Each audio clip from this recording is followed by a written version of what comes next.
अस्सलाम वालेकुम। क्या हाल चाल है आप सबके?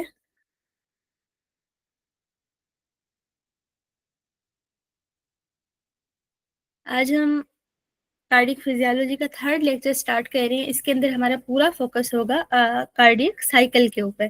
कार्डियक साइकिल को रिलेट करने के लिए सबसे पहले हमें क्या पता होना चाहिए? कल हमने प्रेशर वॉल्यूम लूप्स पढ़े थे। डॉक्टर आकाश और डॉक्टर हुरैजा कल लेक्चर में थी। आप दोनों को समझ आ गए थे ना प्रेशर वॉल्यूम लूप्स? मैम मैं आज लूंगी इंशाल्लाह बिना रिकॉर्डिंग से। अच्छा, आपने नहीं लिया था, ठीक है। चलिए, हम उसको जल्दी से, नए भी कुछ अफराद हमारे साथ होंगे तो इसलिए ऐसे करते हैं कि प्रेशर वॉल्यूम लूप को जल्दी से रिवाइज करते हैं, फिर उसको हम करके आगे से दोबारा स्टार्ट करेंगे कार्डियक साइकिल को। जो नए लोग साथ हैं उनके लिए, अगर कहीं पर कोई मसला हो, आवाज ना आ रही हो, स्क्रीन ना शो हो रही हो, वैसे कोई चीज समझ ना आई हो, काइंडली चैट में टाइप कर दें और हैंड रेज कर दीजिए, तो फिर मुझे नोटिफिकेशन मिल जाता है।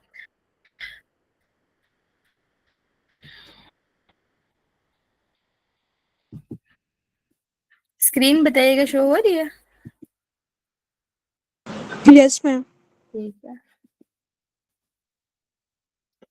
ये है हमारे पास एक pressure volume loop. Pressure volume loop दरअसल होता क्या है, हम जस्ट इस वक्त क्या देख रहे हैं? लेफ्ट वेंट्रिकल को देख रहे हैं। ठीक है, हम पूरा कार्डियक, अगर हम एक साइकिल देखें क्या होता है पर्सन को, सबसे पहले अगर हम डायस्टली से स्टार्ट करें या सिस्टली, आप किसी भी एक जगह से स्टार्ट कर सकते हैं। ठीक है, यहाँ पे लेकिन याद रखना है, जैसे भी स्टार्ट हो आपने क्या करना है, आपने इसको काउंटर क्लॉकवाइज देखना है। अब आप, ठीक है, मैं मुझे यहाँ से स्टार्ट करना अच्छा लगता है क्योंकि मेरे ख्याल में यहाँ से करने में कंसेप्ट अच्छा बनता है। यहाँ से भी आप कर सकते हैं, कहीं से कोई मसला नहीं। वो क्या रहा है, हम देख रहे हैं, हमने लेफ्ट वेंट्रिकल को लिया हुआ है। हम डिफरेंट टाइम्स के ऊपर लेफ्ट वेंट्रिकल के अंदर वॉल्यूम वाई एक्सिस पे रख के और प्रेशर को एक्स एक्सिस पे रख के एक ग्राफ को ड्रा कर रहे हैं। तो इसको कैसे कर रहे हैं? सबसे पहले अगर हम लें पर्सन का, किस टाइम? जब उसका माइट्रल वेल्व ओपन हुआ है। ठीक है, अब यहाँ पे ये यहाँ से होगा। ठीक है, माइट्रल वेल्व ओपन हुआ है। माइट्रल वेल्व ओपन होगा, आपको पता है, मैं एक रफ से अगर करूँ ड्रा, लेफ्ट साइड को हम सिर्फ देख रहे हैं, लेफ्ट एट्रिया होगा, उसके नीचे क्या होगा? लेफ्ट वेंट्रिकल होगा। लेफ्ट वेंट्रिकल से आगे क्या होगा कनेक्शन इसका? एओर्टा के साथ। तो हमने यही देखना है कि किस टाइम ब्लड कहाँ से कहाँ जा रहा है। यहाँ पे आपके पास है माइट्रल वेल्व, यहाँ पे आपके पास है एओर्टिक वेल्व। अब ये वो टाइम हम देख रहे हैं जब पर्सन का माइट्रल वेल्व ओपन हुआ है। ठीक है, जब माइट्रल वेल्व ओपन होता है इस वक्त डायस्टली का टाइम है। डायस्टली में क्या हो रहा है? आपके पास रिलैक्स कंडीशन में वेंट्रिकल मौजूद है। अब रिलैक्स्ड के अंदर बीच में माइट्रल वेल्व ओपन हो गया है, एट्रिया में ब्लड था सारा। ठीक है, लेफ्ट साइड पे एट्रिया, एट्रिया से ब्लड सारा वेल्व ओपन होने की वजह से वेंट्रिकल में आ रहा है। जब ये आता है बिल्कुल स्टार्ट में, ये रैपिडली आता है, फिर स्लोली आता है, लेकिन दोनों में हो क्या रहा है? फिलिंग हो रही है। तो इस टाइम में आपके पास क्या हो रहा है? ब्लड सारा आ रहा है कहाँ पे? वेंट्रिकल के अंदर। तो वेंट्रिकल का अगर हमारे पास यहाँ पे वॉल्यूम था 50, ठीक है, फॉर एग्जांपल इस टाइम था 50 ml लेफ्ट वेंट्रिकल के अंदर। अब उसके अंदर और ब्लड ऐड होता जाएगा, तो 50 से 60, 70, 80 होते होते 120 तक पहुंच जाता है। हम नॉर्मल अडल्ट पर्सन के अंदर वॉल्यूम्स को कांस्टेंट वाले देख रहे हैं। वैसे एज और डिफरेंट फैक्टर के मुताबिक ये कम ज्यादा हो सकते हैं। तो ठीक है, 120 पे जब ये 120 तक पहुंचता है, अब इसके अंदर क्या हुआ है तो डायस्टली। डायस्टली का मतलब है कि लेफ्ट वेंट्रिकल की जो वॉल्स हैं वो तो बिल्कुल रिलैक्स हैं। जब वो बिल्कुल रिलैक्स हैं तो उसके अंदर क्या हो रहा है? वेंट्रिकल फिल हो रहा है ना, और उसका प्रेशर चेंज नहीं हो रहा, वॉल्यूम चेंज हुआ है। प्रेशर देखें 20 की रेंज में था, वहीं पर ही है। तो यहाँ तक आपके पास क्या टाइम था? जब आपके पास डायस्टली का टाइम है और वेंट्रिकल के अंदर फिलिंग हो रही है।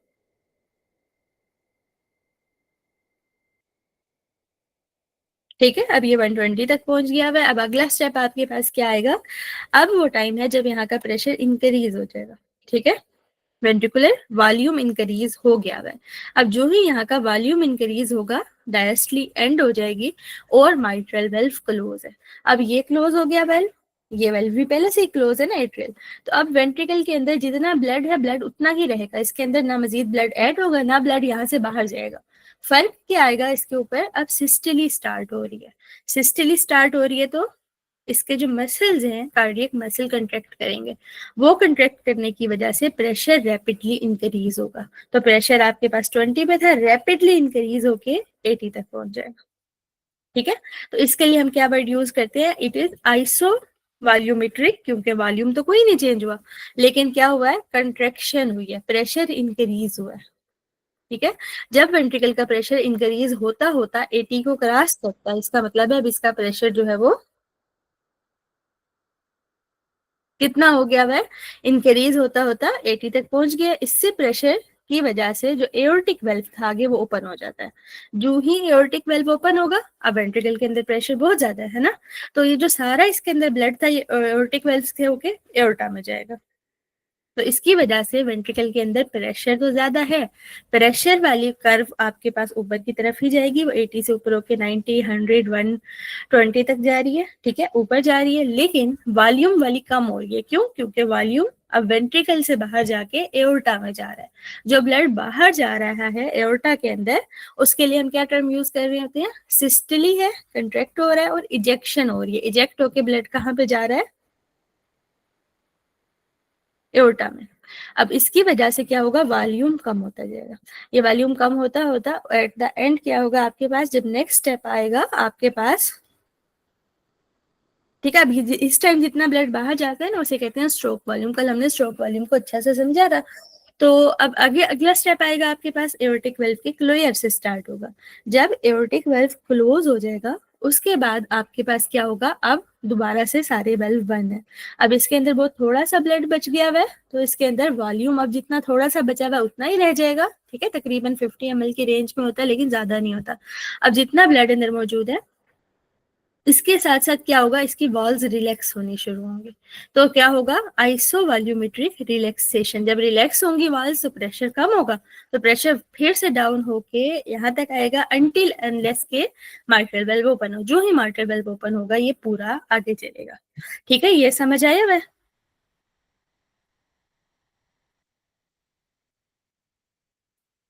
यस मैम, क्लियर ठीक है। है, बाकी लोग भी बता दें जो हमारे साथ मजीद कौन है, डॉक्टर आकाश के अलावा डॉक्टर ताबिश हैं और डॉक्टर आतिफ का चंद मजीद लोग हैं। इनमें से किसी को इसमें से कोई क्वेश्चन हो?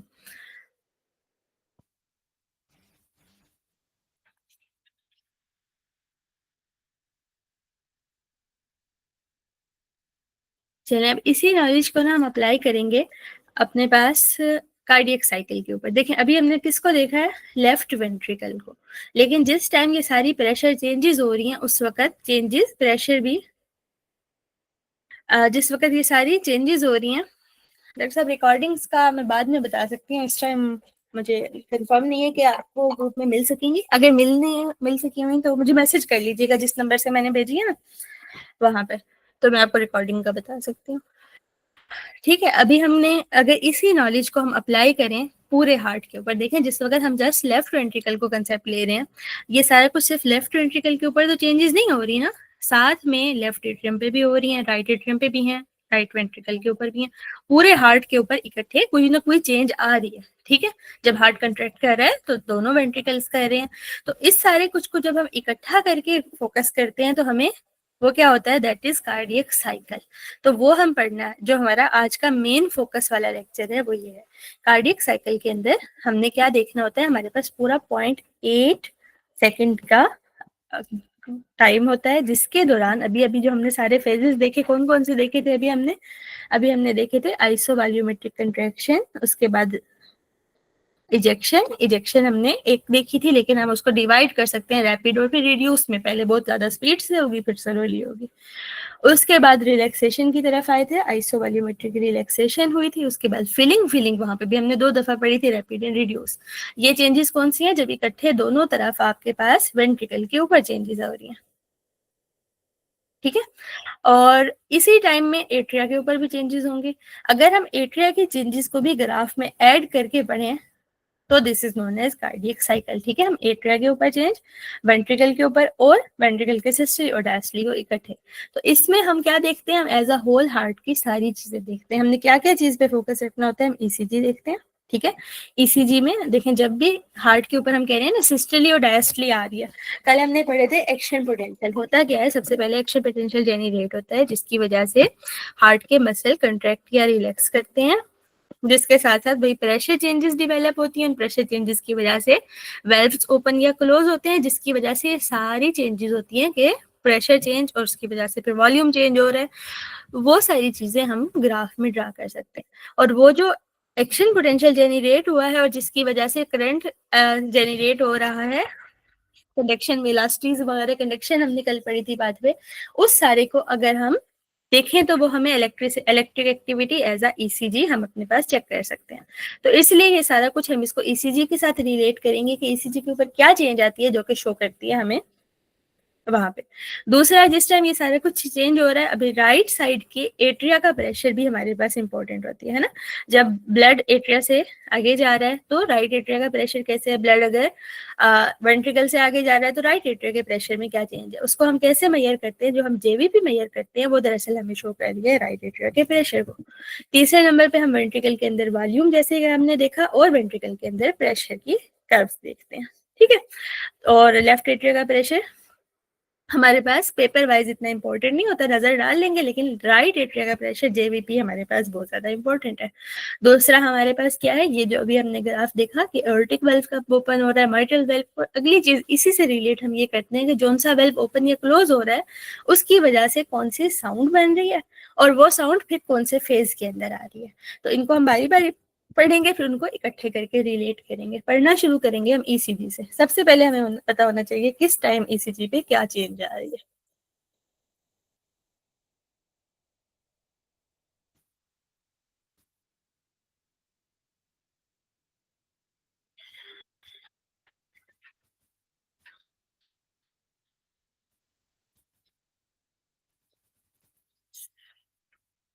जस्ट एक मिनट वेट कीजिएगा, मैं ईसीजी आपके पास डायग्राम खोल लूँ इसी से। ठीक है, ये है आपके पास ईसीजी।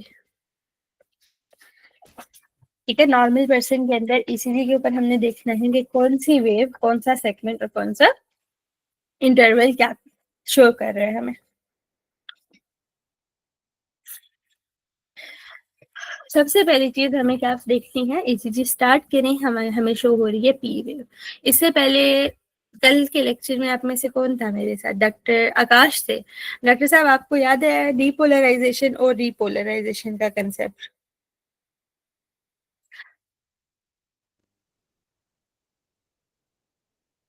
ठीक है, हमने कल देखा था क्या हो रहा होता है वेंट्रिकल्स के ऊपर, या जी जी जी जी मैम, याद है।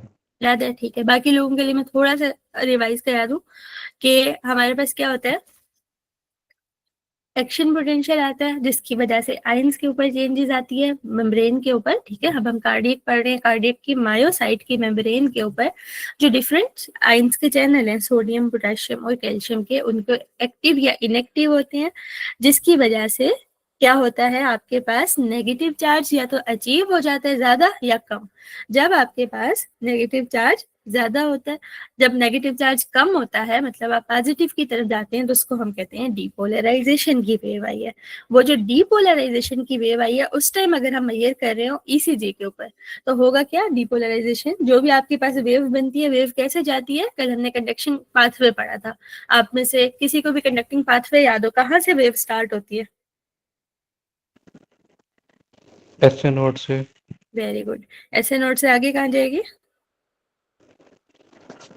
ऐसे नोट से ए बी नोट। गुड, ठीक है। ऐसे नोड आगे जाके एट्रिया को क्रॉस करके एबी नोड से आगे वेंट्रिकल के अंदर से जाएगी, तो एट द एंड वेंट्रिकल की वॉल तक फ्रिक्वेंसी फाइबर तक पहुंचेगी। अब वो कह रहा है सबसे पहले डीपोलराइजेशन की वेव जब एट्रिया के ऊपर आई है, ठीक है, तो एट्रिया की डीपोलराइजेशन जब हो रही होती है उसको हम ईसीजी के ऊपर देख सकते हैं। वो हमें ईसीजी के ऊपर कैसे शो होती है, एज अ पी वेव। ठीक है, तो पी वेव हमें क्या शो कर रही होती है, वो शो कर रही होती है कि एट्रिया डीपोलराइज हो गए हैं। इसके फौरन बाद क्या होगा, एट्रिया रीपोलराइज होंगे। लेकिन एट्रिया की रीपोलराइजेशन हमें क्लियर नजर नहीं आती। क्यों नहीं आती? क्योंकि आगे से उसी टाइम साथ में वेंट्रिकल की डीपोलराइजेशन शुरू हो जाती है। तो वेंट्रिकल की डीपोलराइजेशन की जो वेव है वो उसको इम्बेडिड कर लेती है। एग्जैक्ट इसी टाइम हो रही है, वो हमें नजर नहीं आ रही, हमें वेंट्रिकल की डीपोलराइजेशन नजर आ रही है।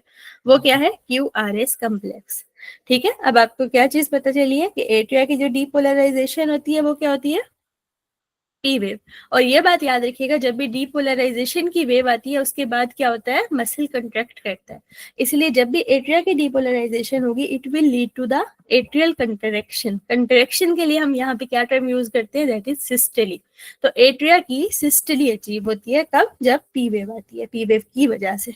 ठीक है, पहले वेव आएगी उसके फौरन बाद मसल कंट्रैक्ट करेंगे, तो atrial depolarization shows as the P wave. और यहाँ पे अगर हम देखेंगे तो एट्रिया कंट्रैक्ट हो रहे होंगे।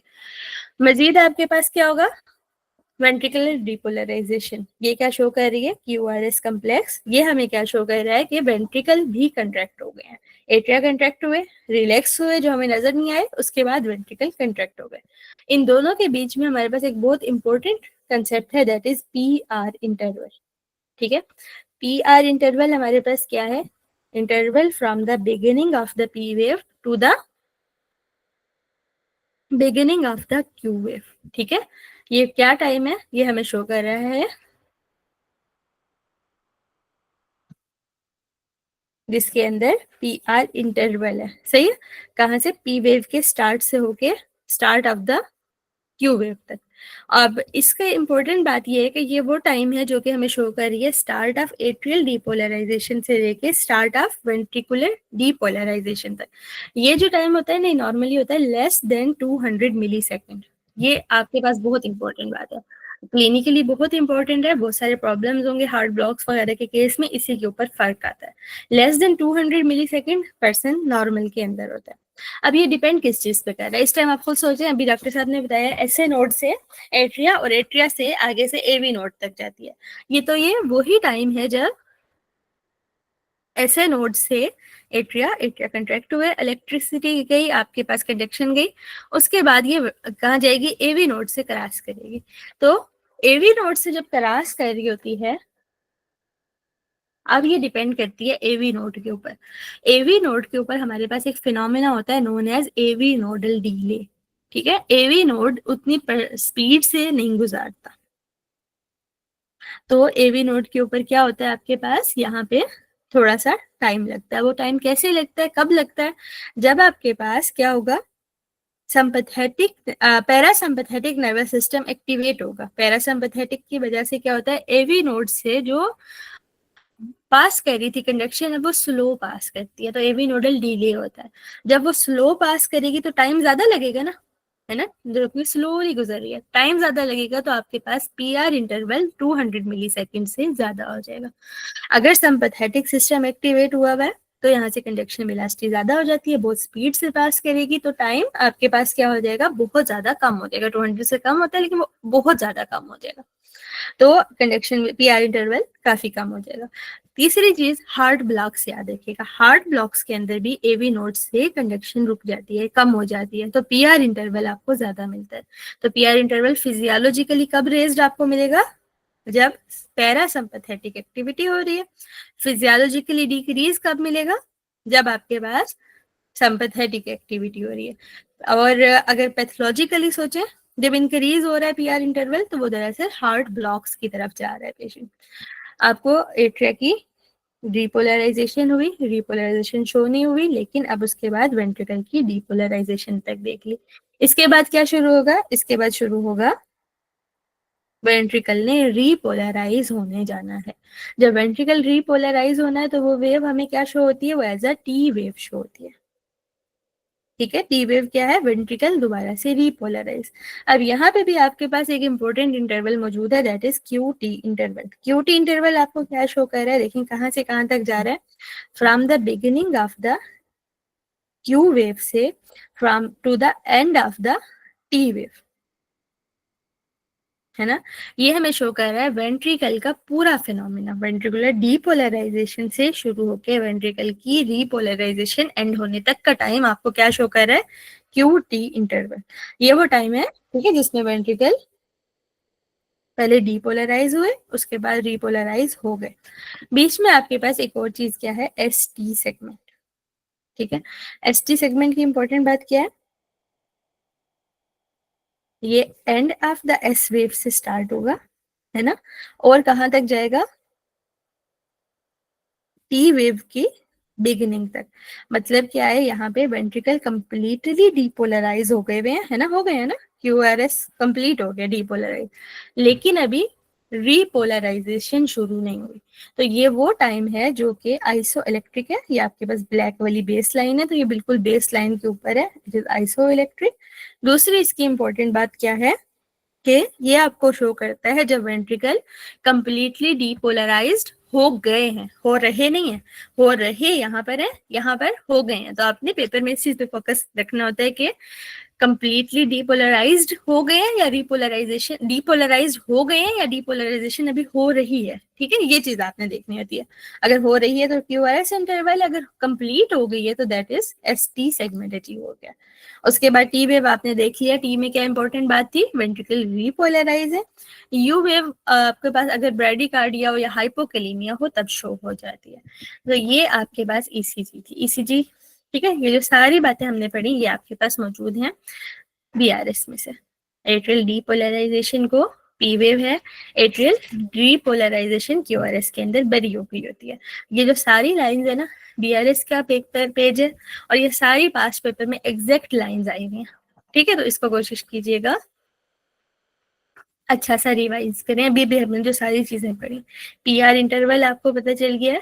ठीक है, वो कंडक्शन वेलोसिटी के ऊपर डिपेंड करता है। अगर कंडक्शन वेलोसिटी ज्यादा है, क्यों, सिंपैथेटिक एक्टिविटी है तो ये डिक्रीज होगा, अगर पैरासिम्पैथेटिक एक्टिविटी है तो इंक्रीज होगा। ये बार बार क्वेश्चन आता है। ठीक है, QRS कम्प्लेक्स का आपको पता चल गया, QT का चल गया, ST का चल गया। कब, कौन सा टाइम है जब वेंट्रिकल कंप्लीटली डीपोलराइज्ड हो गए हैं। T वेव का भी आपको पता है। ठीक है, एग्जैक्ट यही वाली बातें आपके पास रेफ्यूला में भी मेंशन है। इस पूरे को जल्दी से रिवाइज कर लें, एक नजर डाल लें, 2 मिनट के बाद फिर हम इससे रिलेटेड आगे चलते हैं। हम 23 हो रहे हैं, 25 पे आगे कंटिन्यू करते हैं।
हाँ जी, ये सारा समझ आ गया है।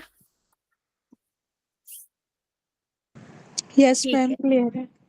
ठीक है। अब हम आज का हमारा टॉपिक ECG बेसिक टॉपिक नहीं है, हमारा टॉपिक है कार्डियक साइकिल। तो हम कार्डियक साइकिल के ऊपर दोबारा जंप करते हैं। हमें अभी तक कार्डियक साइकिल की ये फर्स्ट चीज समझ आ गई। P के अंदर अब क्या हो रहा था, सबसे पहले अगर हम कार्डियक साइकिल स्टार्ट करें, T वेव क्या शो कर रही थी,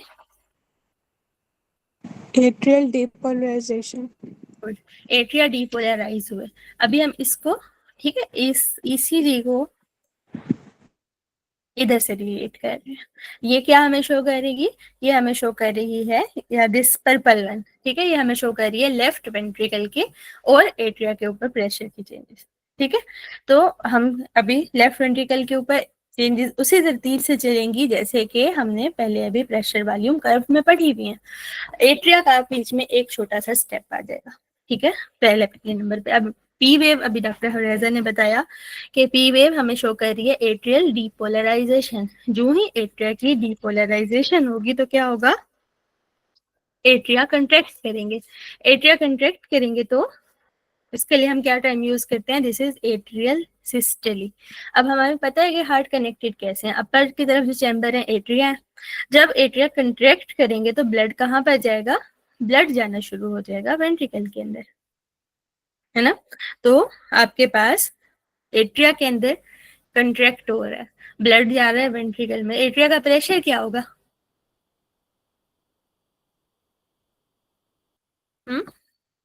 एट्रिया कंट्रैक्ट कर रहे हैं, एट्रिया का प्रेशर के ऊपर क्या चेंजेस आ रही हैं,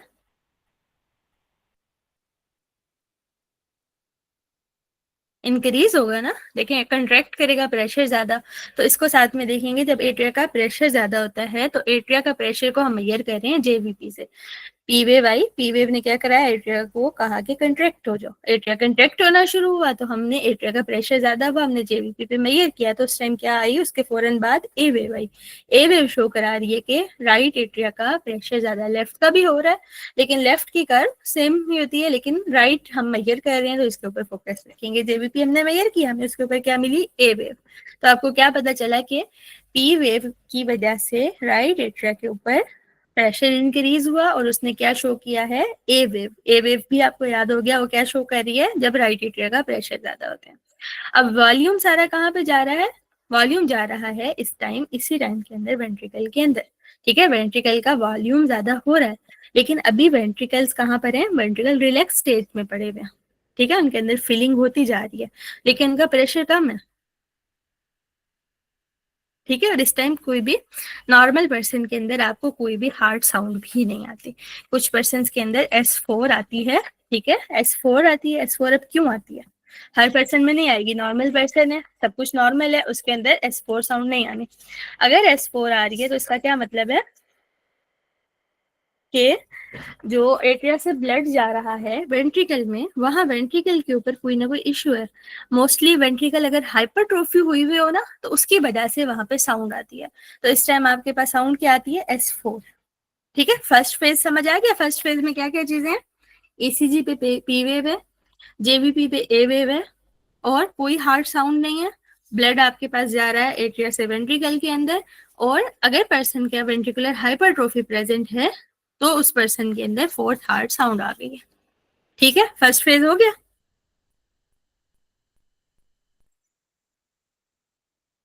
इसमें कुछ पूछना है, एट्रियल सिस्टली हो गई। S4 बताइएगा मैम।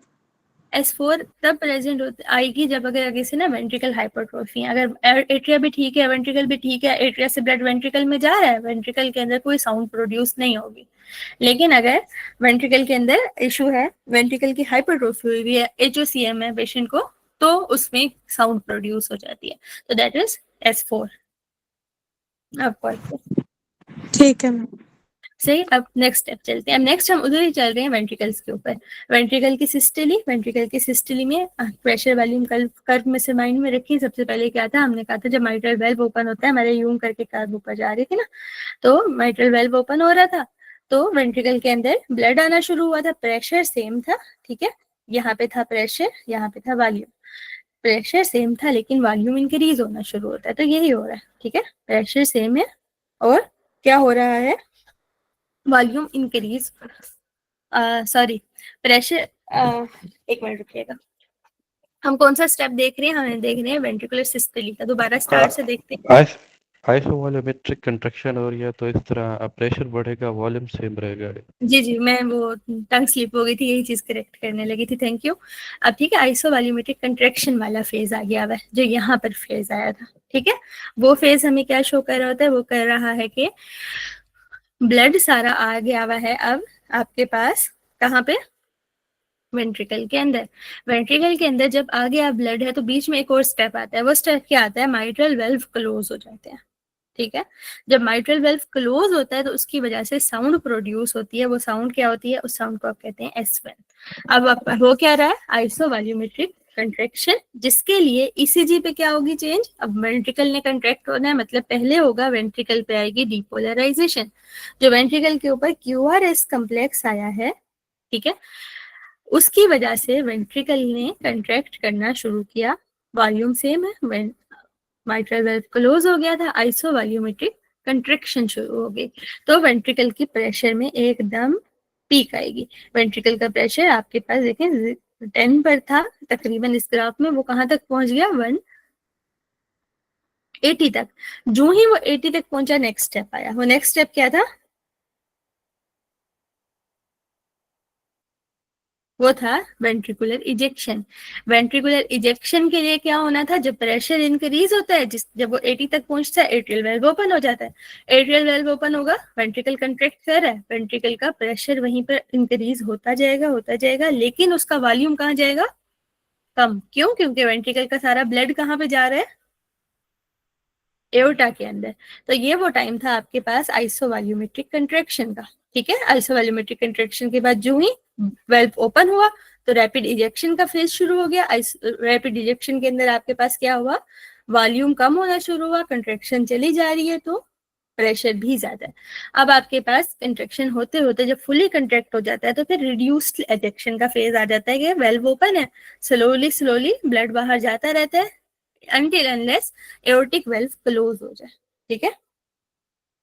अब जब aortic valve close हो जाएगा तो इसके बाद क्या होगा,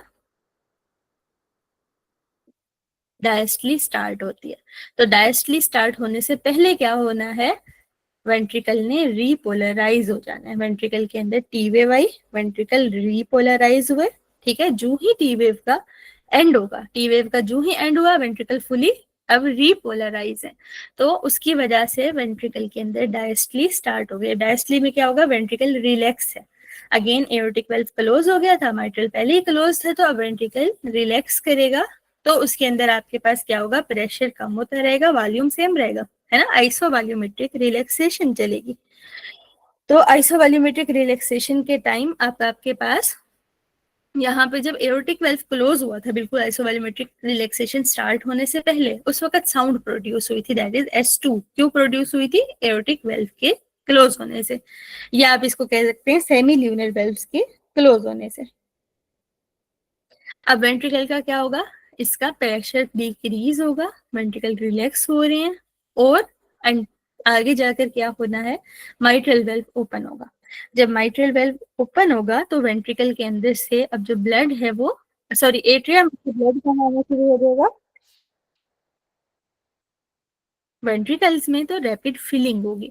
जब रैपिड फिलिंग होती है ना, उसकी वजह से S3 साउंड प्रोड्यूस होती है। वही बात, S3 भी हर पर्सन में नहीं होती।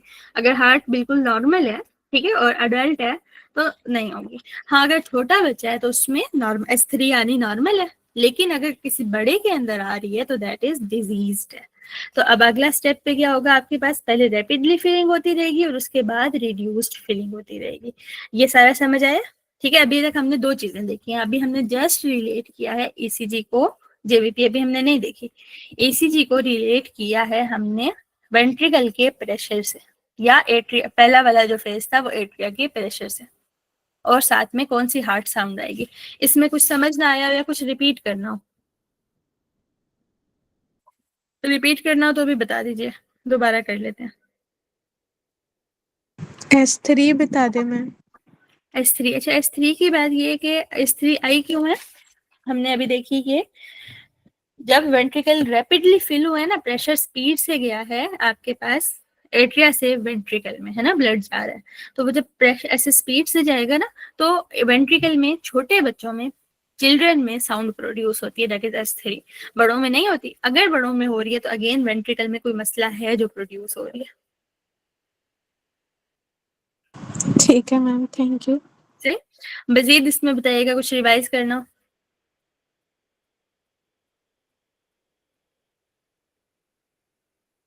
सही, अगर जल्दी से देखें तो क्या हुआ था, एट्रियल सिस्टरी के टाइम एट्रिया से कंट्रैक्शन हुई थी, ब्लड जाना शुरू हो गया था वेंट्रिकल के अंदर, एट्रिया का प्रेशर रेज्ड हुआ था, आपको ये एट्रिया का प्रेशर रेज्ड होता हुआ नजर आएगा, वेंट्रिकल का वॉल्यूम स्लाइटली सा रेज्ड होता हुआ आपको नजर आएगा।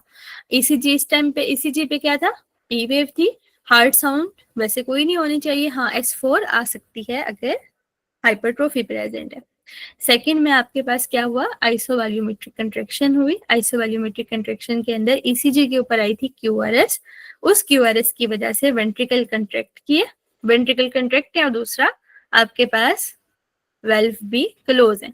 जो वेल्व क्लोज था कौन सा, माइट्रल क्लोज होने से S1 की साउंड भी आई थी। माइट्रल के साथ मतलब दोनों एवी वेल्व इकट्ठे क्लोज होते हैं तो आपको S1 की साउंड आती है। और मजीद क्या हुआ है आपके पास, वेंट्रिकल का प्रेशर शार्पली इंक्रीज होता हुआ आपको नजर आया है, लेकिन वॉल्यूम जो है वो सेम रह गया है। कब, आइसोवॉल्यूमेट्रिक कंट्रैक्शन हम देख रहे हैं।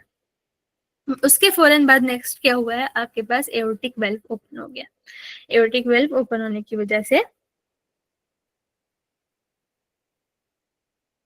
अच्छा अब इस टाइम जब आपके पास क्या हुआ है, एओर्टिक वेल्व ओपन हुआ, सारा ब्लड कहाँ पर गया, रैपिडली इजेक्ट हो गया। रैपिडली इजेक्ट कहाँ पर हुआ है, एओर्टा में गया। तो प्रेशर तो ज्यादा है वेंट्रिकल का, हो जा रहा है, लेकिन वेंट्रिकल का वॉल्यूम कम हुआ जा रहा है, रैपिड इजेक्शन में भी, उसके बाद रिड्यूस इजेक्शन में भी, अंटिल एओर्टिक वेल्व ओपन हो जाए। एओर्टिक वेल्व ओपन होने की साउंड क्या होगी, S2 होगी। ठीक है, आपके पास वेंट्रिकुलर इजेक्शन। अगली बात, जिस टाइम ये वेंट्रिकुलर इजेक्शन हो रही है ना, ये वाला टाइम, रैपिड भी रिड्यूस्ड भी, इसको अगर हम ईसीजी पे रिलेट करें तो ये क्या है, तकरीबन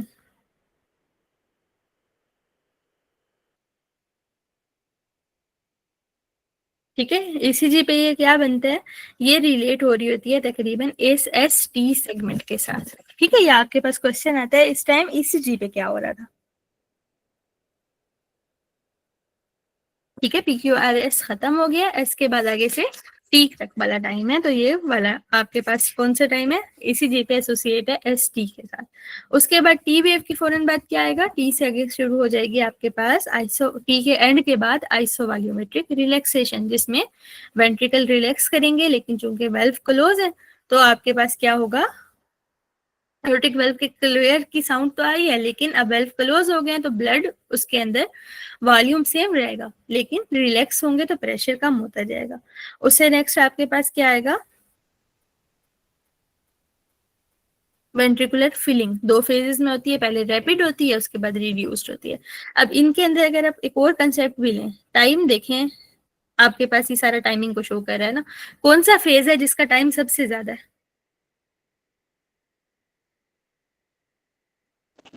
रिड्यूस्ड फीलिंग। वेरी गुड, ये आपने इंपॉर्टेंट बात याद रखनी है, रिड्यूस्ड फीलिंग का it is the longest phase. ठीक है, इस टाइम में स्लोली स्लोली वेंट्रिकल जो है वो फिल होते रहते हैं। अगली बात, कल हमने कंसेप्ट पढ़ा था, हमने एक चीज पढ़ी थी कि अगर हार्ट रेट ज्यादा हो तो सबसे ज्यादा इफेक्ट किस पे पड़ता है, सिस्टोली पे या डायस्टोली पे, और डायस्टली पे पड़ता है, उसका टाइम कम हो जाता है डायस्टोलिक फीलिंग का। गुड। अब डायस्टोली के अंदर भी हमारे पास तीन फेजेस है ना, आइसोवॉल्यूमेट्रिक रिलैक्सेशन है, रैपिड फीलिंग है, रिड्यूस्ड फीलिंग है। इन तीनों में से भी सबसे ज्यादा इफेक्ट रिड्यूस्ड फीलिंग पे पड़ता है। ठीक है, इसका टाइम जो इतना ज्यादा है ना, इसको कम टाइम मिलता है।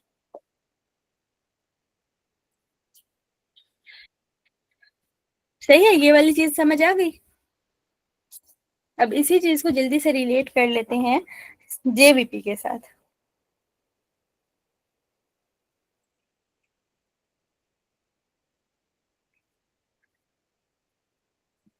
जेवीपी को ईसीजी के साथ और कार्डियक साइकिल में इस टाइम क्या हो रहा था उसके साथ रिलेट करके जल्दी से पढ़ लेते हैं। जेवीपी असल में क्या है, जब ये सारी चेंजेस हो रही हैं उस टाइम हम मेजर कर रहे हैं कि राइट एट्रिया का प्रेशर कैसा है। तो सबसे पहले आपके पास क्या हुआ, पी वेव आई, पी वेव की वजह से आगे से क्या हुआ है, एट्रिया कंट्रैक्ट किए हैं। जो ही एट्रिया कंट्रैक्ट किए हैं, एट्रिया का प्रेशर ज्यादा हो गया ना, एट्रिया का प्रेशर ज्यादा होने की वजह से क्या हुआ है, आपको ए वेव शो होगी, एट्रिया से ऊपर वेन कनेक्टेड है, उस वेन के अंदर दैट इज जेवीपी, वो आपको शो करेगी राइट एट्रिया का प्रेशर ज्यादा है। उसके बाद नेक्स्ट स्टेप क्या हुआ आपके पास, राइट वेंट्रिकल्स ने भी कंट्रैक्ट करना शुरू किया, मतलब क्यूआरएस कम्प्लेक्स आया, जिसकी वजह से आगे क्या हुआ है, वेंट्रिकल ने कंट्रैक्ट किया। जो ही राइट वेंट्रिकल ने कंट्रैक्ट किया उस टाइम अब आपके पास क्या है, ये है राइट एट्रियम।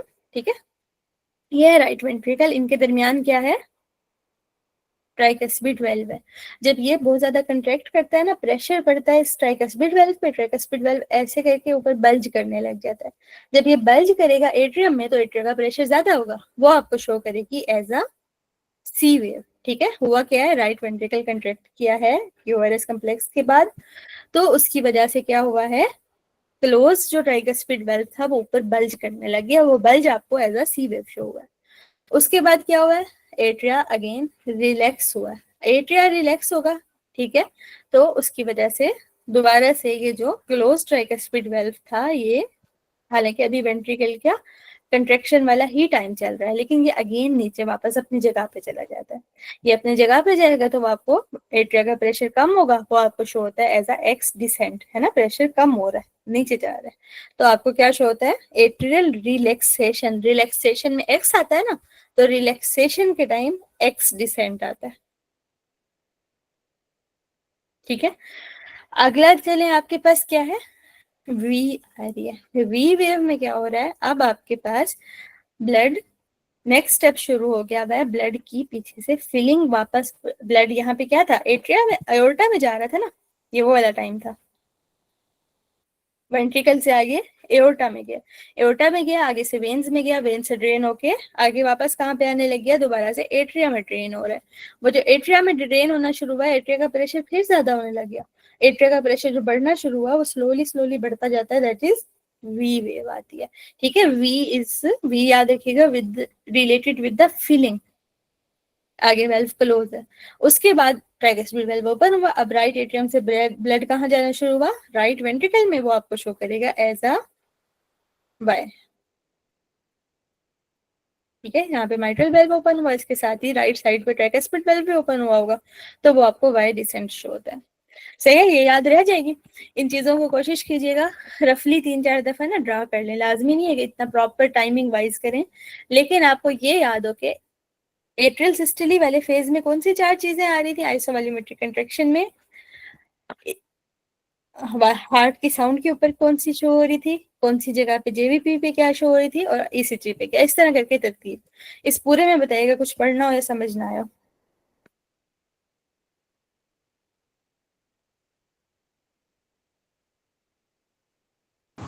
मैम वी और वाई एक बार रिपीट कर दे।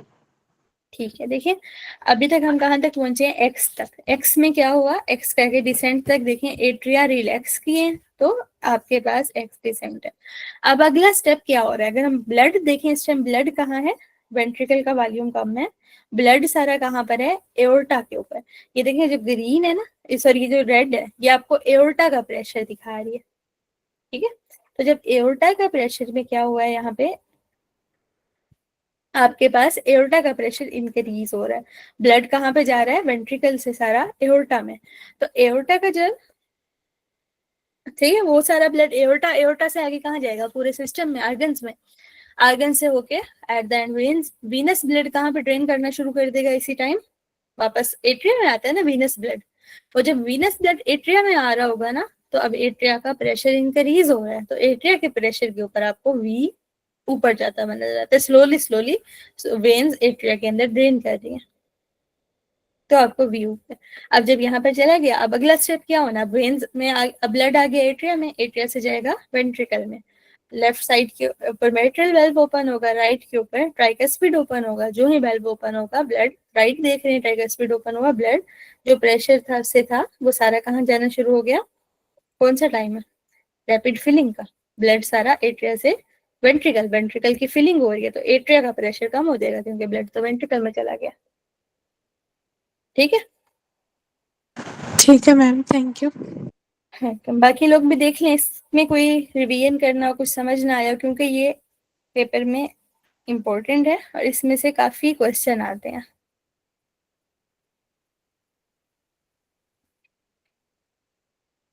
और थोड़े से कंसेप्चुअल क्वेश्चन होते हैं, तो थोड़ा सा आपको अच्छा सा करना पड़ता है।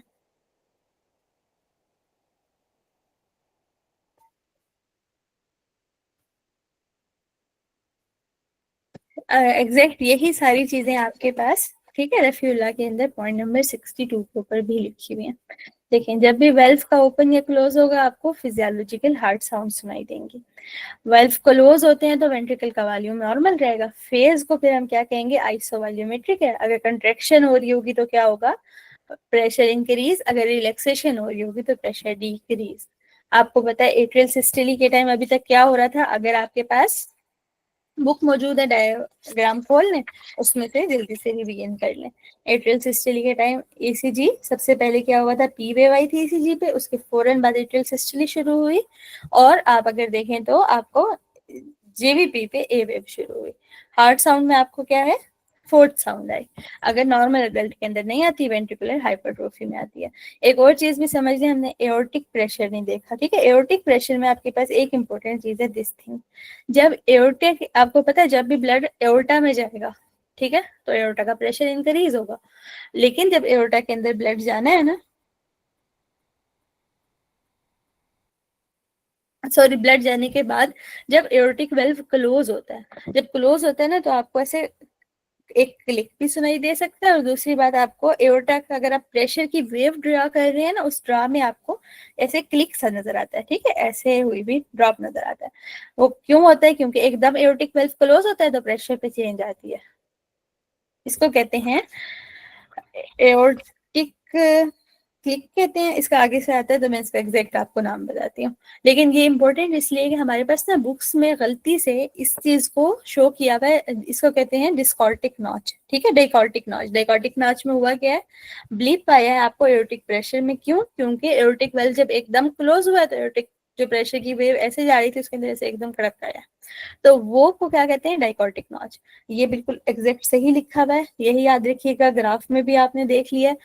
कहीं कहीं गलती हुई हुई है, पास्ट पेपर वालों ने, उन्होंने शो कर दी, लिख दिया हुआ है कि डाइकॉर्टिक नॉच जेवीपी पे आती है, जेवीपी पे नहीं आती, कहाँ पर आती है, एओर्टिक प्रेशर के ऊपर आती है, ठीक है। इसमें सारी अब यही चीजें हैं जो कि अभी हमने पढ़ी हैं, कौन सा वेल्व कहाँ पर ओपन होता है, कौन सा वेल्व किस टाइम बंद होता है, किसके अंदर क्या क्या मसला हो रहा होता है। ये वो एमसीक्यू है जो कि मैंने आपको कहा था कि वेंट्रिकुलर कहाँ पे, जो मैंने कहा था कि इन्होंने यहाँ पे कंफ्यूज किया हुआ है। देखिए अभी तक आप, डॉक्टर आकाश ने भी अभी बताया था, हमारे पास बेसिक कंसेप्ट क्या है, जब भी हार्ट रेट इंक्रीज होगा होगा होगा तो डायस्टोलिक टाइम कम होगा, है ना, डायस्टोलिक में फिलिंग टाइम कम होता है। जब डायस्टोलिक का फिलिंग टाइम कम होता है उसकी वजह से क्या होगा, एंड डायस्टोलिक वॉल्यूम कम होगा। एंड डायस्टोलिक वॉल्यूम कम होगा तो एंड डायस्टोलिक वॉल्यूम जिस जिस चीज के फार्मूला में आता था, किस में था हमारे पास, स्ट्रोक वॉल्यूम, स्ट्रोक वॉल्यूम कम होगा, पेशेंट का कार्डियक आउटपुट कम हो जाएगा। ये बेसिक कंसेप्ट क्लियर रखना है। मुझे रफीउल्लाह की ये लॉजिक नहीं समझ आई कि सिस्टोलिक टाइम, मतलब कहीं पे भी कोई लॉजिक नहीं बनती ही नहीं है आपके पास कंसेप्ट से कि सिस्टोलिक टाइम, हमारे पास फर्स्ट एड में से कल हमने पढ़ा है क्लियर कट के डायस्टोलिक टाइम ज्यादा कम होता है ना। आपके पास हार्ट रेट इंक्रीज हो रहा है, एक पेशेंट है, स्नेरियो है एसवीटी का दिया हुआ है, 54 ईयर ओल्ड पेशेंट आया है आपके पास, पैल्पिटेशन है, लाइट हेडेडनेस है, आपको उसका हार्ट रेट 200 पर मिला है, साथ में बीपी भी कम हो रहा है, तो इसके कार्डियक साइकिल के अंदर आपको क्या नजर आएगा, वैसे तो सिस्टोली और डायस्टोली दोनों कम होगी, लेकिन ये बात हमने पढ़ी है कि बेसिक फर्क कहाँ पर आता है, डायस्टोली के ऊपर हार्ट रेट ज्यादा होने का सबसे ज्यादा फर्क आता है, ठीक है, तो डायस्टली ज्यादा शॉर्ट होती है। तो इस चीज को करेक्ट कर लीजिएगा।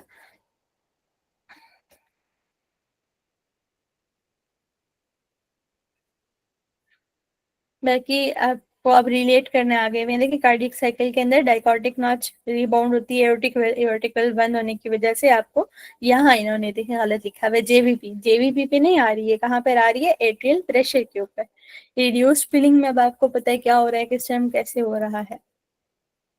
अगली एक बात इंपॉर्टेंट चीज जो आपने याद रखनी है, फीलिंग के टाइम हमने कौन से पढ़े हैं, फीलिंग में दो फेजेस थे डायस्टली में, एक फेज था आपके पास कौन से वाला, रैपिड फीलिंग, दूसरा था रिड्यूस्ड फीलिंग, है ना। अब उस टाइम आपके पास फीलिंग हो रही थी, दूसरा अभी हमने एक और चीज की कि इन दोनों के अंदर से टाइम ज्यादा किसका होता है, रिड्यूस्ड फीलिंग, है ना, ज्यादा टाइम ले रहा था, रैपिड फीलिंग कम। लेकिन रैपिड फीलिंग, या जिसके लिए यहाँ पे इन्होंने टर्म यूज किया हुआ है रैपिड इनफ्लो, वो कौन सा टाइम था, जिसमें प्रेशर से ब्लड आ रहा है, तो टाइम इसके पास कम है, ज्यादा सारा ब्लड इसमें आता है, ठीक है। तो 70 to 80% जो ब्लड है वो रैपिड इनफ्लो के टाइम प्रेशर से फिल हो जाता है, बाकी जो ज्यादा टाइम लेके थोड़ा स्लोली फिल होते जाना था ना, उसके अंदर ब्लड कम आता है। कितना आता है? 20 to 30% आता है। अब आपके पास ये पता है ना, कार्डियक साइकिल हमने यहाँ तक पढ़ के खत्म कर दिया, बॉडी में तो खत्म नहीं होगा, फौरन क्या शुरू हो जाएगा? नया। नया में क्या, कौन सा आएगा फर्स्ट फेज?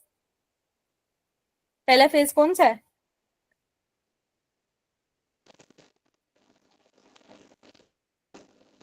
आइसोवॉल्यूमेट्रिक कॉन्ट्रैक्शन है। उससे पहले आइसोवॉल्यूमेट्रिक कंट्रैक्शन। उससे पहले एट्रिया के ऊपर भी तो आएगा ना, सिर्फ वेंट्रिकल पे तो नहीं है, बीच में एट्रिया भी कंट्रैक्ट होगा, है ना? एट्रियल कॉन्ट्रैक्शन, हाँ जी। अब जब एट्रियल कंट्रैक्शन वाला स्टेप आएगा ना, तो थोड़ा सा ब्लड, यहाँ पे भी ब्लड की फिलिंग होगी, यहाँ की भी होगी, उसके बाद भी अगर कुछ ब्लड बचा हुआ है, मतलब एट्रिया के पास होता है, वो जो होगी वो फिलिंग करके वेंट्रिकल के अंदर चला जाए। मतलब एट द एंड तीनों फेजेस के अंदर वेंट्रिकल के अंदर फिलिंग होती है। सबसे ज्यादा कब होती है? रैपिड इनफ्लो में, उसके बाद रिड्यूस्ड वाले इनफ्लो में, उसके बाद जो एट्रिया के अंदर रिमेनिंग ब्लड होता है वो एट्रिया के पुश करने से भी अंदर जा सकता है।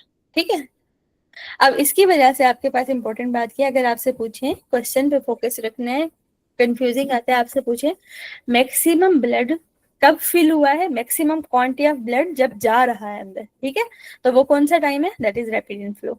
लेकिन अगर पूछें कि मैक्सिमम ब्लड आ गया है, फिल हो गया है, कंप्लीट हो गया, तो उसका मतलब क्या है कि इस टाइम पर्सन यहाँ पर पहुंच गया है, उसमें रैपिड इनफ्लो वाला ब्लड भी फिल हो गया है, रिड्यूस्ड वाला भी हो गया है, तो अब पर्सन कहाँ पर है? एट्रियल सिस्टली के अंदर है। तो एट्रियल सिस्टली में मैक्सिमम ब्लड फिल हो चुका है, ठीक है, कंप्लीट हो गई ये फिलिंग।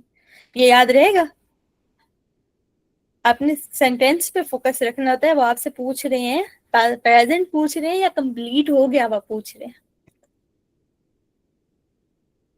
यहाँ पर भी देखें, आपके पास है वेंट्रिकल फिल्ड कब हो रहे हैं? सबसे ज्यादा फिल हो रहे हैं कब? रैपिड इन फ्लो के अंदर।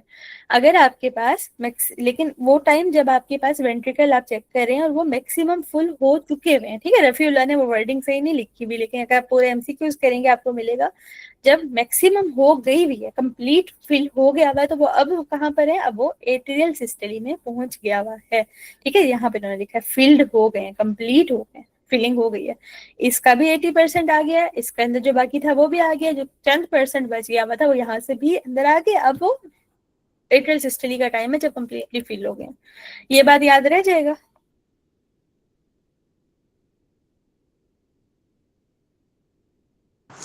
Yes ma'am. ठीक है,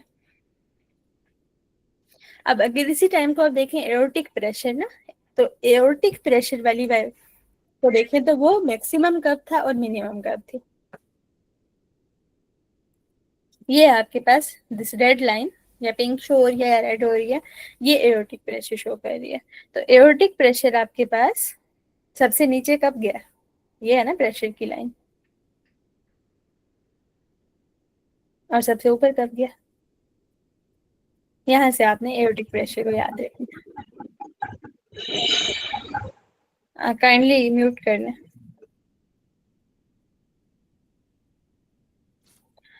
प्रीलोड आपने कल बहुत अच्छा से समझा था। प्रीलोड किस पे डिपेंड करता है? एंडायस्टलिक वॉल्यूम, कंट्रैक्शन होने से पहले कितना ब्लड अंदर प्रेजेंट है, तो वो किस पे डिपेंड करेगा कि डायस्टली के एंड तक कितना ब्लड फिल हो गया है।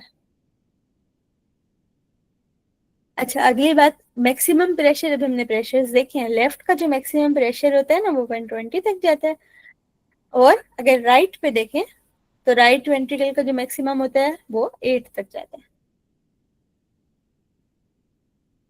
एओर्टिक वाल्व का तो इसलिए आपके पास, सॉरी 8 तक नहीं, जिस प्रेशर पे राइट वेंट्रिकल, हमने कहा था ना, हमने कहा था कि प्रेशर इंक्रीज होता जाता है उसके बाद वेल्व्स ओपन होते हैं, तो जब पल्मोनरी वेल्व ओपन होना है तो कितना होगा अचीव? 8 का। दूसरी तरफ अगर लेफ्ट साइड पे देखें, जब एओर्टिक वेल्व ओपन होना है तब 80 अचीव होगा। तो ये प्रेशर याद रखना है, कितना अचीव होता है जिसके बाद ब्लड ओपन, वो प्रेशर ओपन होगा। एक अगली बात, कोरोनरी वेसल्स के अंदर ब्लड फ्लो। देखिए, कोरोनरी वेसल्स के अंदर ब्लड फ्लो तब अच्छा होगा जब हार्ट रिलैक्स हुआ होगा, है ना? रिलैक्स होगा तो उसके वेसल्स कहाँ पर है? हार्ट के मसल्स के साथ साथ से पास कर रही है ना, मायोकार्डियम में के साथ। तो मायोकार्डियम जब रिलैक्स होगी तो वेसल्स के ऊपर, कोरोनरी वेसल पे भी प्रेशर कम होगा, वो कम होगा तो उस टाइम वहां पे ब्लड फ्लो बहुत अच्छा हो रहा होगा वेसल्स के अंदर। पर ग्राम अगर आप देखें तो सबसे अच्छा आपको इस टाइम ही मिल रहा होता है। बाकी पल्स प्रेशर सबसे ज्यादा, ये कुछ याद करने वाले पॉइंट्स हैं एक्स्ट्रा आपके पास। हाईएस्ट पल्स प्रेशर आपको फेमरल आर्टरी में मिलता है, हाईएस्ट मीन आर्टेरियल एओर्टा में, सिस्टोलिक रीनल में, और ऑक्सीजन टेंशन सबसे ज्यादा पल्मोनरी कैपिलरीज के अंदर होते हैं। 5 मिनट की ब्रेक लेते हैं, फिर आगे कंटिन्यू करते हैं, ठीक है? 12 बजे इंशाल्लाह आगे कंटिन्यू करेंगे।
हाँ जी, अस्सलाम वालेकुम। आगे कंटिन्यू करते हैं।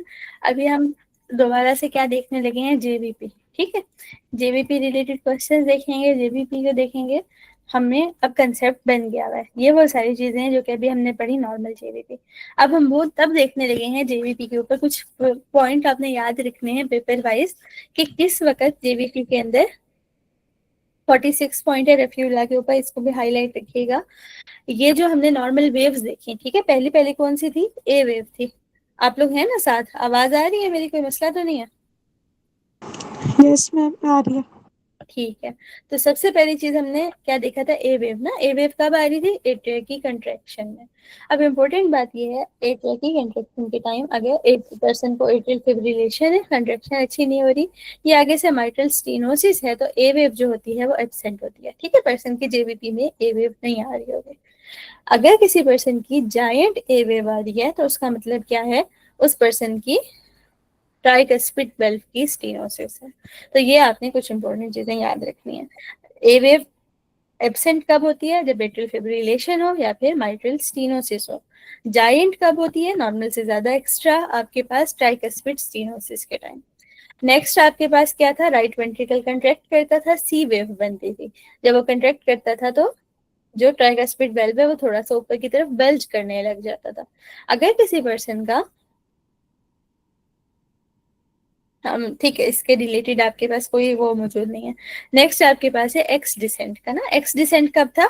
जब एट्रिया रिलैक्स होता है तो यही जो ट्राइकस्पिड वेल्व है ये वापस थोड़ा नीचे अगर जाता है। अगर यहीं पे ये जो ट्राइकस्पिड वेल्व है ये रिगर्जिटेशन कर रहा हो, ठीक है, तो इसकी वजह से क्या होगा? ट्राइकस्पिड वेल्व से वापस ब्लड ऊपर आता रहेगा, तो एक्स डिसेंट अचीव नहीं होगा। एट्रिया रिलैक्स हो भी रहा है लेकिन एट्रिया का प्रेशर तो कम नहीं हो रहा, उसमें और ब्लड ऐड होता जा रहा है, वेंट्रिकल से वापस आने लग गया। तो दिस इज एक्स डिसेंट जो है उस पर्सन का एब्सेंट हो जाएगा। इसके बाद नेक्स्ट कौन सी आती थी? We wave. वी वेव कब आती थी? जब फीलिंग हो रही होती थी ना, ट्राइकस्पिड वेल्व क्लोज हो गया, एट्रिया का प्रेशर इंक्रीज हो रहा है, एट्रिया की फीलिंग हो रही है।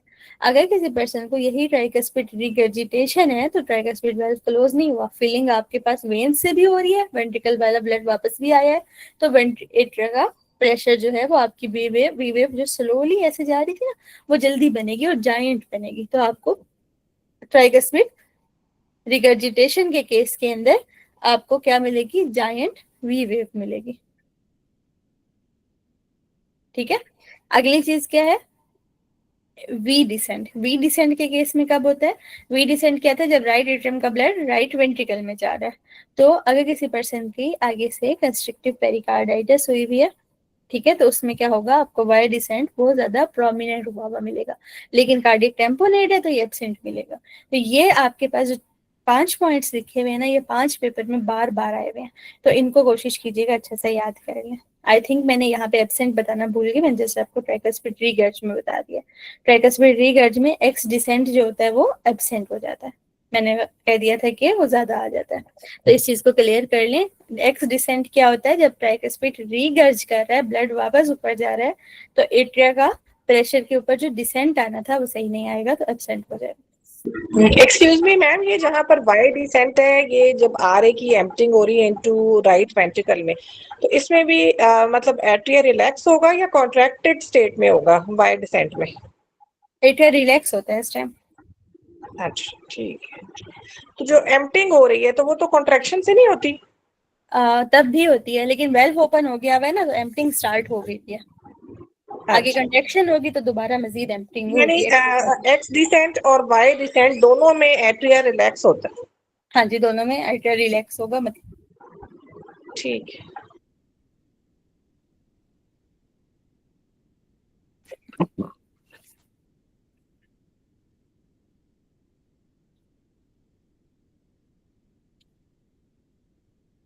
सही है, तो ये चीजें आपको थोड़ी सी याद रखनी है। यही चीजें बार बार आपके पास क्वेश्चन में भी आई हुई हैं। ठीक है, कौन सी वाली फेज किस वाले, कौन से वाली वेव कौन से वाले फेज में आती है, और जो ये टेबल है, ये वाली सारी चीजें आप देखें रेफी में आपके पास बार बार आई हुई हैं।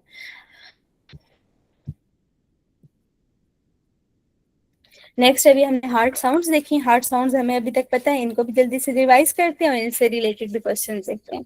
हार्ट साउंड्स अभी तक आपको क्या पता है? S1 क्यों आई थी? बाइकैस्पेट ट्राइकैस्पेट लोइयस से।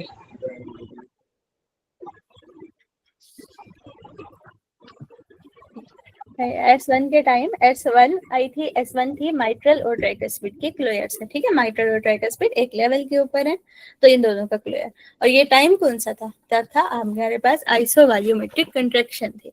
अब यहाँ पे हमारे पास S1 है, माइट्रल की वजह से भी प्रोड्यूस हो रही है, तो माइट्रल एरिया के ऊपर आप इसको अच्छा सा ऑस्कल्टेट कर सकते हैं। इसकी इम्पोर्टेंट आपने एक बात याद रखनी है, अगर हम S1 और S2 को कंपेयर करें तो S1 लॉन्गर होती है।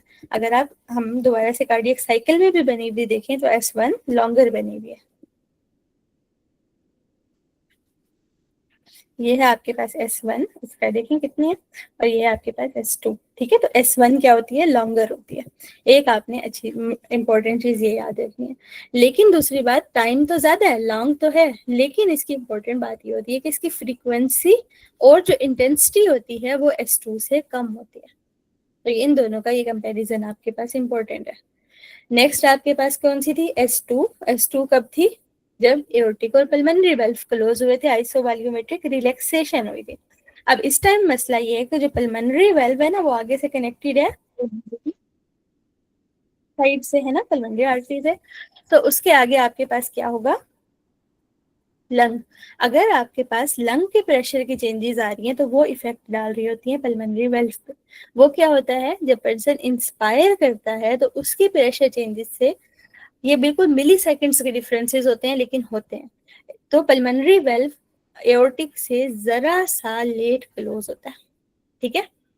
तो आपके पास क्या होता है? S2 वेव स्प्लिट हुई हुई होती है, इकट्ठे टक नहीं होती बल्कि टक टक होती है, अगर माइंड में समझना चाहें तो। कैसे है? पल्मोनरी डिले हो रहा है, क्यों? क्योंकि इंस्पायरेशन का इफेक्ट इसके ऊपर आता है। तो मेन फर्क मसला क्या है? Pulmonary delay. तो अगर आपसे पूछ लें S1 जो है वो, S2 जो है वो स्प्लिट हो रही है, क्यों हो रही है? तो आपका करेक्ट आंसर क्या है? पल्मोनरी डिले हो रहा है। एओर्टिक अर्ली होना, ठीक है। अगर हम इन द रिलेटिव देखें, हम इसको पैसिव टेंस बनाएं तो करेक्ट है। अगर आपके पास पल्मोनरी डिले का ऑप्शन मौजूद ना हो तो फिर हम एओर्टिक अर्ली को पिक कर लेते हैं, लेकिन मेन इशू पल्मोनरी वाली साइड की तरफ है। तीसरी कौन सी थी? S3 की इंपॉर्टेंट बात याद रखिएगा। इसके बाकी नाम क्या होते हैं? गैलेप रिदम कहते हैं या वेंट्रिकुलर गैलेप कहते हैं। कब आई थी? जब रैपिड वेंट्रिकुलर फिलिंग हो रही थी। और इम्पोर्टेंट बात ये थी कि बच्चों में तो नॉर्मल है, बड़ों में नॉर्मल नहीं है। अगर बड़ों में आ रही है तो या तो माइट्रल रिगर्जिटेशन है या फिर हार्ट फेलियर भी हो सकता है। S4 की अगेन यही बात थी कि S4 कब थी? लेट डायस्टली के टाइम, जिसको इसको ना एट्रियल किक भी कहते हैं या एट्रियल गैलप भी कहते हैं, यहाँ पे भी मेंशन है, ठीक है। एट्रियल किक या एट्रियल गैलप हो क्या रहा है? एट्रिया लेट डायस्टली का टाइम है। लेट डायस्टली आपके पास, अच्छा एक बात याद रखिएगा, अगर आपके पास ना क्लियर कट मेंशन हो ना, सिस्टली, जस्ट सिस्टली हो या डायस्टली हो, आपने फौरन एज्यूम करना है वेंट्रिकल की। एट्रिया वाली हो तो उसमें क्लियर लिखा हुआ होता है कि एट्रियल सिस्टली होगी या एट्रियल डायस्टली या एट्रियल सिस्टली, तो वो एट्रिया का साथ मेंशन होता है। मेंशन ना हो तो वो वेंट्रिकल है। अब लेट डायस्टली का टाइम है तब वेंट्रिकल की डायस्टली बिल्कुल एंड हो रही है, तो एट्रिया की ऊपर से दूसरा स्टेप, एट्रिया का काम भी शुरू हो रहा है, एट्रिया की सिस्टली शुरू हो रही है, तो एट्रिया कंट्रैक्ट कर रहा है, तो ये बिल्कुल बीच का टाइम होता है। तो एट्रिया कंट्रैक्ट हुआ, उस वक्त ब्लड कहाँ गया? आपके पास वेंट्रिकल। अगर वेंट्रिकल का मसला है, क्या है? वेंट्रिकल की हाइपरट्रोफी है, तो आपके पास वहां पे साउंड जेनरेट होगी, दैट इज S4। यही आपके पास बार बार क्वेश्चन आए हुए हैं, कौन से फेज के साथ रिलेटेड है, उस टाइम ACG में क्या थी, उस टाइम आपके पास कार्डिक साइकिल पे क्या हो रहा था, और आपके पास S1 और S2 का कंपैरिजन क्या है, ड्यूरेशन का, फ्रीक्वेंसी का, इंटेंसिटी का। ये वाली वही बात लिखी हुई है, splitting is due to delayed closure of the pulmonary valve. Main मसला यही है, ठीक है, मेन इशू यही है। लेकिन अगर ऑप्शन मौजूद ना हो तो फिर early closure of the aortic को पिकअप कर सकते हैं। S3 रिलेटेड आपको सारा पता है, S4 आपको पता है। अच्छा, ये जो मेंशन है ना, ये जो साइकिल पर सेकंड लिखा हुआ है ना, ये दरअसल हर्ट्ज को साइकिल पर सेकंड लिखा हुआ है। हमें पता है फ्रीक्वेंसी का जो यूनिट होता है दैट इज हर्ट्ज, ठीक है। तो हर्ट्ज क्या होता है, उसको अगर आप देखें तो वो दरअसल हम फ्रीक्वेंसी में पर सेकंड साइकिल्स देख रहे होते हैं। ये कार्डियक साइकिल नहीं है, बच्चे कंफ्यूज हो रहे थे लास्ट टाइम, ठीक है। तो मतलब ये है कि हर्ट्ज साउंड की जो रेंज होती है वो 40 to 50 उसके हर्ट्ज के इक्वल होती है, उसकी लाई के अंदर होती है।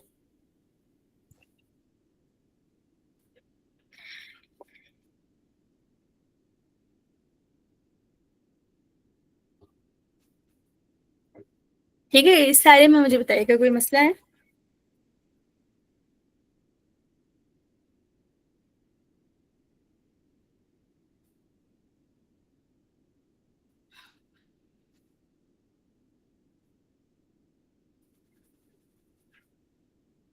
तो आज का जो हमारा मेन बेसिक टॉपिक था वो था कार्डियक साइकिल, जो कि हमारा कंप्लीट हो गया है। ठीक है डॉक्टर फरेजा।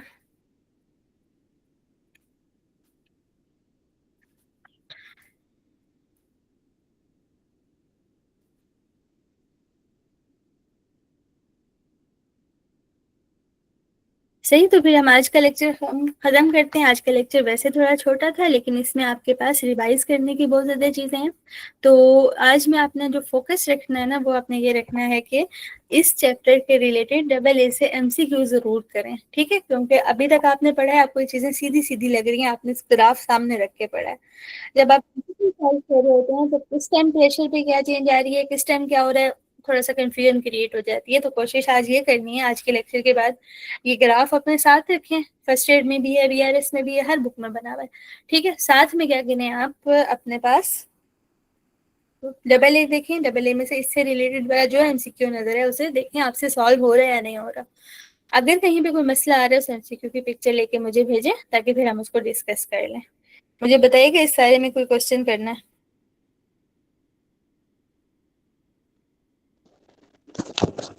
मैम डबल ए में टॉपिक वाइज नहीं है सारे एमसीक्यूज? नहीं, टॉपिक वाइज नहीं है, रेंडम है। तो आपको थोड़ा सा देखने पड़ेंगे, अगर जितने हो सके कर लें, क्योंकि रेंडम हमारे पास कहीं पे भी इस तरह मौजूद नहीं है टॉपिक वाइज करके ना। अभी रिमेनिंग सीवीएस फिजियोलॉजी रहती है? जी जी, हमारे सीवीएस फिजियो का सेकंड लेक्चर था। अभी कल हमने जस्ट बेसिक कंसेप्ट और फार्मूलाज किए थे, आज सेकंड लेक्चर था। तो इसके कितने, इसको सीवीएस फिजियोलॉजी को कितने लेक्चर्स में आपने डिवाइड किया? 5, 4 to 5। अच्छा जी। कल भी होगा? कल आई थिंक आपके ग्रुप के लिए नहीं होगा, क्योंकि जो मेरे कोर्स वाले स्टूडेंट्स हैं ना उनके साथ है। हाँ जी, जस्ट लेकिन जिस तरह आपने आज शेयर करवा दिया ना, ये अच्छा है, चले हमारी रिवीजन हो जाती। जी जी, इसीलिए क्या इम्पोर्टेंट टॉपिक था कार्डियक साइकिल, तो इसलिए ऐड कर दिया था। हाँ जी, तो ये कल भी हम ऐड होंगे? कल का भी मुझे कंफर्म नहीं है, मैं एडमिन से बात करके अगर हुआ तो ग्रुप में बता सकती हूँ। हाँ जी, ये बेहतर है, क्योंकि अच्छी हमारी वो रफीउल्लाह की रिवीजन हो जाएगी ना। जी जी ठीक। क्योंकि वहां पर रिकॉर्डेड है और आप लाइव दे रही है ना।